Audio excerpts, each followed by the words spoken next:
berkesan ya. Yang berkesan paling pahitnya itu Olimpiade 2012, tapi yang paling berkesan yang memorable itu juga selain Olimpiade itu adalah Asian Games, karena kami itu tuh hal-hal yang prosesnya panjang banget untuk bisa jadi breakthrough untuk ganda putri bisa juara lagi di level internasional. Jadi itu pertama kali yang betul-betul yang menurut saya itu memorable sekali, dan itu yang nggak akan pernah saya lupain seumur hidup saya. Itu saya dengan India dan juga pada waktu itu kami belum ada prestasi yang membanggakan sebagai bulu tangkis ganda putri ya selama ini. Tapi justru dengan adanya juara Asian Games itu membuat ganda putri itu membuat saya terutama dan India pada saat itu spiritnya jadi lebih percaya diri lagi bahwa kita tuh bisa bersaing, ganda putri Indonesia tuh bisa bersaing di level dunia. Jadi saya merasa itu startnya hingga di 2021 kemarin itu adalah buahnya, saya merasa sih di 2021 itu. Panjang kali itu siapa lawan yang paling susah? Saya merasa masih China. Yang namanya Gao Ling, Wang Sui, Zhang Liwen dan Zhang Wei, nggak tahu kalau mas mbaknya pada tahu. Sorry. Jadi di situ saya merasa susah banget lawan mereka. susah banget lawan mereka, betul. Ya itu sih yang saya ngerasa kalau paling susah ya, kalau saya mau nyebutin nama sepanjang karir saya pengen banget lawan mereka. Waktu itu saya pernah sama Cijo ya, kalau nggak salah menang cuma 1 set sama Yang Wei atau saya lupa. Terus sama Cibita pernah cuma 1 set doang, tetap kalah. Intinya saya tetap kalah. Tapi cuma 1 set aja saya udah ngerasa seneng banget waktu itu. Karena saking saya ngerasa tuh mereka tuh mempunyai pemain Cina waktu zaman itu mempunyai komplit sekali dari badan, dari tubuh, tinggi, smesan, pukulan, teknik, kemampuan, terus cara mereka bermain di lapangan, mereka punya mental, itu yang menurut saya itu mereka paling top lah dari semuanya. Waktu kamu meraih medali emas itu, apakah di saat itu juga kamu langsung bilang oke, saya sudah cukup nih, atau sebenarnya masih ada proses panjang dari sejak kamu meraih emas itu sampai sekarang kamu putusin pensiun? Karena saya sebenarnya udah mau pensiun itu udah lama banget, maksudnya yang seperti bertahun-tahun ketika saya menghadapi hal-hal ya let's say dari 2012 berarti kan ya saya juga udah pengen pensiun waktu itu, karena juga hal-hal yang kayaknya mau berhenti lah gitu. Terus setelah 2016 itu juga memang kan waktu itu kan transisi di mana memang Nitya juga pada saat itu cedera, dan junior di bawah saya itu kejauhan juga umurnya. Jadi yang saya nggak ada di mata di kepikiran saya tuh bahwa saya akan jalan sejauh ini seperti itu. Jadi waktu itu kan memang setelah 2016, 2017 memang kita diskusi, memang itu saya ada di pelatnas itu hanya untuk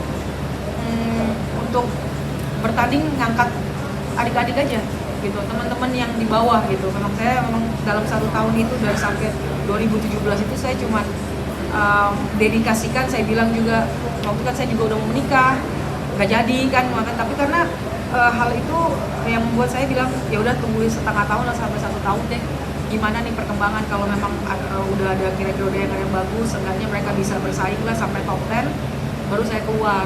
Rencananya seperti itu, beneran. Tapi ternyata ya Tuhan berkata lain gitu, Tuhan kasih jalan yang lain lagi gitu ya, langsung juara, bisa langsung sama Apriani bisa langsung juara, dan ada prestasi yang nggak nyampe 6 bulan gitu malah dikasihnya malah juara lagi gitu, sama-sama juara di Super Series kan, hal-hal yang nggak pernah, jarang ganda putri juara. Sampai ya berarti kan ada sesuatu hal yang harus saya pikirkan dan pertahankan lagi pada saat itu. Jadi itu momen dimana dibalik saya harus lanjut lagi sampai saat ini, dan pas bukan kebetulan tapi memang sudah waktunya, dilihat saya sudah menikah, terus saya sudah sudah menikah dan ya setiap wanita dia ketika dia menikah otomatis dia pengen bangun keluarga. Ya udah saatnya saya juga untuk memikirkan gimana nanti ke masa depan saya, bukan cuma 1 atau 2, 3 tahun ini gitu, tapi saya ingin melihat 10 tahun kemudian, 20 tahun kemudian, kan juga saya pikirkan sampai sejauh itu gitu. Jadi kami juga ingin berusaha untuk juga program punya anak dan sebagainya, dan itu kan hal-hal yang kami harus pikirkan sekarang dan buat keputusan sekarang.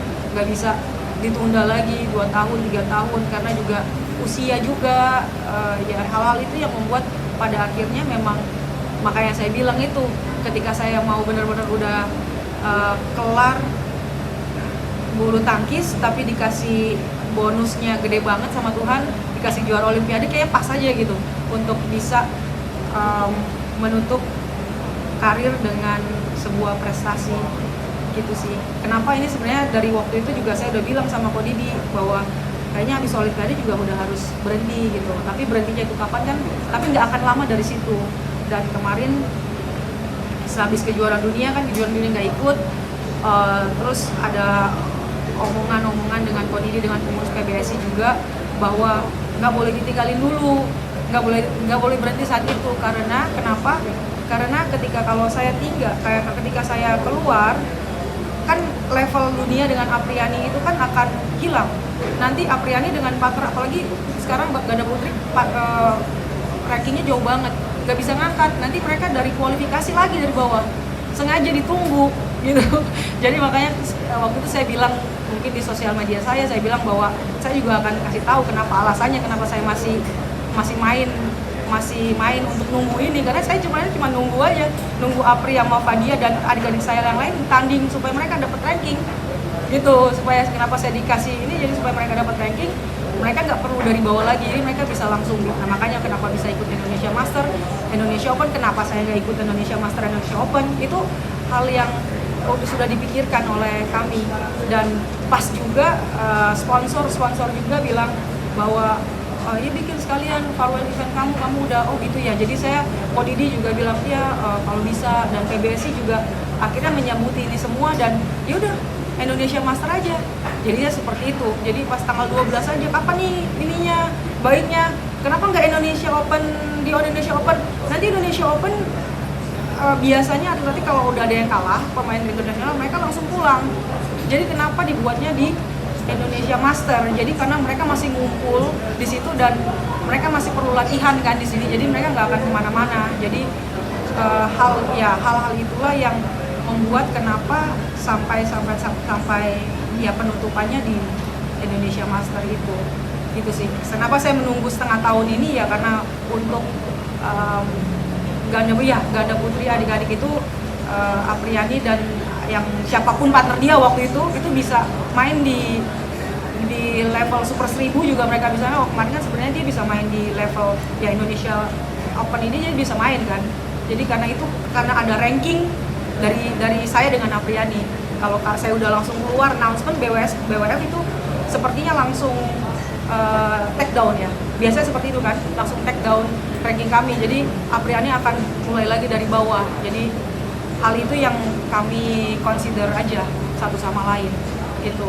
Kenapa nggak main di Apriani sama Fadi harus kejar ranking? Saya bilang kok kalau misalnya saya main dengan Apriani, dia kapan kejar rankingnya untuk Olimpiade next 2023 kan? Iya, jadi itu hal-hal yang kami bicarakan, dan ya kami, ya saya sudah memang sudah legowo, udah memang nggak ada hal-hal yang saya bebani, saya nikmati semuanya. Sekarang juga. Terima kasih sudah menonton. Silakan subscribe, like, dan jangan lupa komen di bawah ya bola spotter.